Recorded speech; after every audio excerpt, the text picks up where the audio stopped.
You've hit $100,000. It took years of discipline. Every paycheck, same ritual. Save first, spend later. And it worked. The account grew, you felt it, relief, finally progress was visible. But then something shifted. The relief turned into quiet question. Because $100,000 sounds like it should mean something, like you're building towards something real, like retirement is becoming tangible. But when you actually look at the math, when you start asking what this pile of money can do, the number suddenly feels smaller than it sounded. It feels like proof you can save, but proof you can retire. That's different calculation entirely. And the gap between those two truths is what most people never see coming. Hi, this is Mark. The illusion isn't that $100,000 is worthless. It's that $100,000 is incomplete. You're measuring starting point like it's finish line. Let me show you what I mean with actual numbers. $100,000 sounds solid until you apply the rule people use to measure retirement readiness. The 4% rule. It's simple: take 4% of your savings each year. That's what researchers say is safe.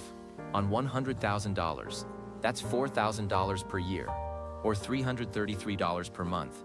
That's what your current pile can independently sustain without running out of money over 30 years. Notice what just happened. Six-figure number became three-figure monthly income. The scale collapsed. But here's the thing people miss, that $333 is only if you touch the money now, and you shouldn't, because right now, you're not actually in retirement yet. You're at crossroads where two different timelines become visible. Timeline 1 is brutal. You stop working tomorrow. Your $100,000 stretches into $333 monthly. Add Social Security later, maybe $2,000, maybe $2,500. That adds up, it's livable if your expenses are low and you have no emergency. But it's tight: one medical event, one helping family member, one inflation spike. And the math breaks. Timeline 2 is different. You keep working. The $100,000 sits growing. You keep contributing. You don't touch it. In 10 years, depending on market returns, that $100,000 becomes $200,000, maybe $250,000. Your monthly sustainable withdrawal double. Your Social Security is coming closer, the pressure eases. This timeline actually works. The difference between these two scenarios isn't motivation, it's time and patience. And most people never distinguish between them. Here's what actually happens inside $100,000, if inflation does its work. You saved in today's dollars, but you're probably retiring in 20, 30, or 40 years. 3% inflation rate, which is actually conservative, cuts your money's buying power in half over 24 years. Your $100,000 becomes equivalent of $50,000 in today's money. That $333 monthly becomes $167. That's the silent kill in retirement planning. It's not market crash. It's not bad luck. It's just time and rising prices eroding the foundation you built. This is why people panic after hitting $100,000. The number feels real. The math feels terrifying. But watch what happens when you reframe the timeline. Let's say you're 35. You've saved $100,000. You can keep contributing $10,000, $15,000, maybe $20,000 per year for next 30 years, until 65. That alone, just your contributions with zero investment returns, gets you to $400,000, $550,000, maybe $700,000. But investment returns are real. The market averages 7% to 10% annually over long periods. At 8% average returns, your $100,000 alone becomes roughly $680,000 in 30 years. Add your contributions, you're looking at $1.5 million to $2 million by retirement. Suddenly the math doesn't look impossible. The timeline was the missing piece. Now let's run actual retirement math with real person: 2 incomes, 1 kid, combined household income, $130,000. After taxes and benefits, take home is around $8,500 monthly. Rent is $1,600, car payment, insurance, gas $650. Child care. While both work, $1,200, groceries $600, utilities $200, internet, phone $150. That's $4,800.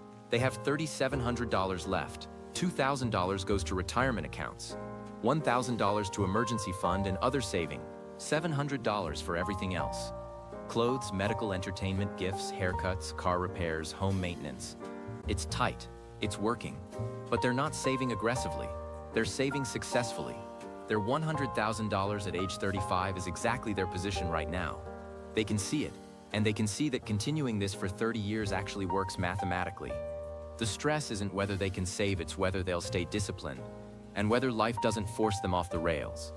That's the real pressure, not the math, the timeline. Here's why the $100,000 illusion exists in the first place.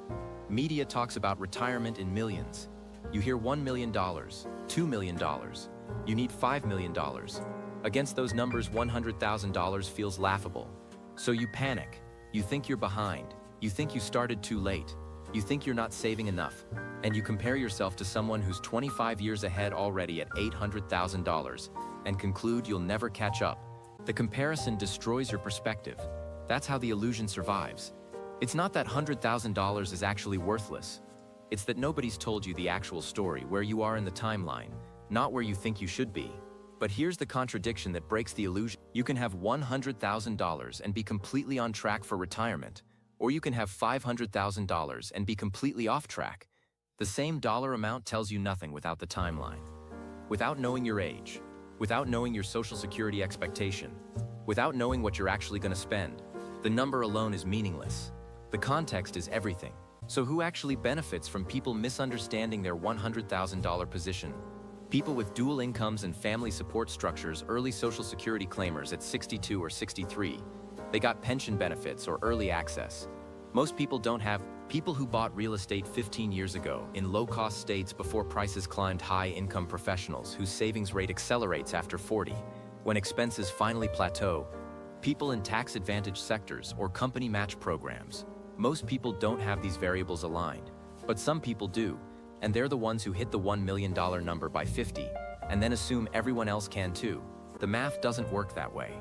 Position matters more than discipline after a certain point. But here's what changes the entire calculation. The moment you understand that $100,000 is not retirement pilot's starting point, the emotional weight shifts. It's no longer am I enough? It becomes how do I keep this trajectory? You're not asking permission to retire yet. You're asking whether the plan works. And at $100,000 with 20 or 30 years ahead, the plan actually does work. If you stay on course, if you don't panic and move to cash, if you don't blow $5,000 on vacation you didn't budget for, if you don't change jobs and lose the match, if life doesn't force pause, and sometimes it does, that's the reality under the number. The $100,000 isn't failure. It's proof you're capable of building wealth. The illusion isn't that you've done something wrong. The illusion is that you're supposed to feel finished. You're not, you're just started. And the path ahead is longer and actually more predictable than you think. But only if you stop measuring yourself against someone else's year 20 and start measuring yourself against your own year 5, year 10, year 15. If this breakdown changed how you see your $100,000, subscribe.